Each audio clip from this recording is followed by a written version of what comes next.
After the War of Funerary Flame, the moon goddesses were no longer recognized by Teyvat. They lost the whole foundation for their existence. That's why the moon goddess's strength is fading. She cannot withstand the world's rejection of her. To be more pedantic about it, the moon goddesses did something to offend the heavenly principles, and that's why they were ousted. Something of a recurring theme in Teyvat's history. Theoretically, speaking so candidly should put me in their crosshairs too, but they can't tell me what to do. I'll say whatever I want. Anywho, the moon marrow energies were but a drop in the bucket for her, and that battle against the Ray Hair of Solnari only weakened her further. Fortunately, it happened close enough to Moon Prayer Night when the Kuvaki concentration here is high. That's the only reason she managed to survive this long. What do you mean, fortunately?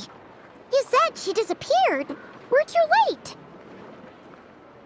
Oh, what a headache. I thought this was all common knowledge. I guess I have some more explaining to do. Okay, buckle up. It's time for another lecture.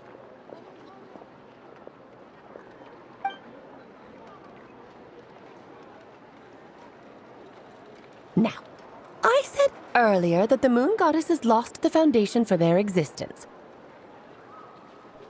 The reason for that has to do with the natural order. Basically, the rationale for their existence in Teyvat was lost. The same logic applies to the present moon goddess, too. Consider her existence so far. Her comrades in the Fatui called her Damselette. And she was worshipped as Kutar by the Frost Moon Scions. But these connections have now been severed, whether by her hand or yours. So, the rationale that once sustained her existence is now gone. Wait, we did that to her? Oh, well, strictly speaking, yes. But let's not start pointing fingers, shall we? I'll only end up as the big bad villain, and that's not the kind of final boss I want to be. Of course I do. I'm only the greatest mage in the whole entire world. Now, if you wish to find your moon goddess, there are two problems we need to solve. Firstly, we'll need to strengthen the connection between her and Teyvat, at least enough to sustain her until Moon Prayer Night. Strengthen her connection. But does that mean I'll have to rally all the Frost Moon faithful behind this? I'm afraid a bygone faith and a former home won't be of any help to her now. Do you know her name? Her name? Yes. Names are very important things. A name is a fundamental concept that anchors one's entire existence.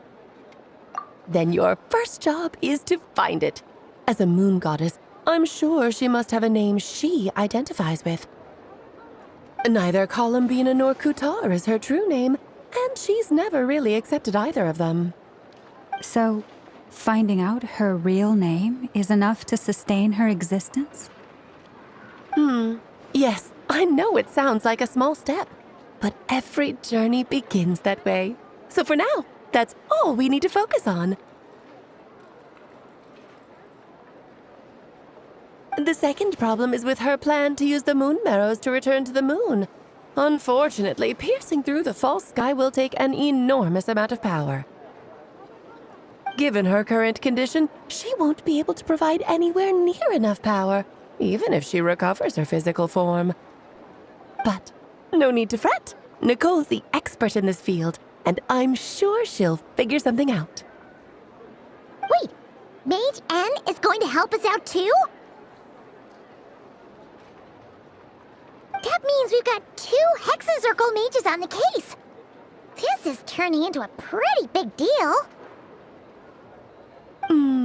Actually, this is more of a side quest for me. Like you said, I'm a busy lady, so I can't stay for too long. I'll have to return to Teyvat's border soon. That's the upside you get for looking out for my little klee.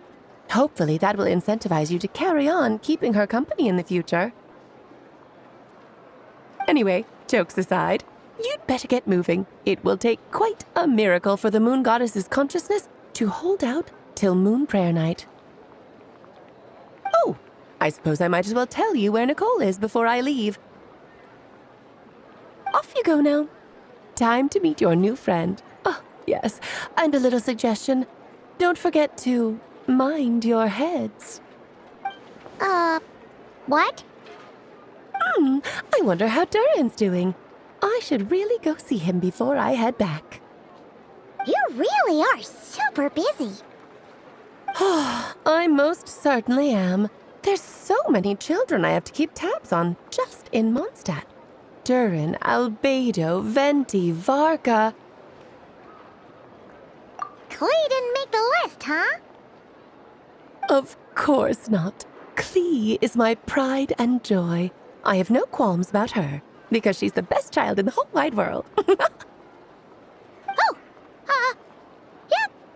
Klee's a little angel. I'm glad you agree. Well, all the best. See you when I see you.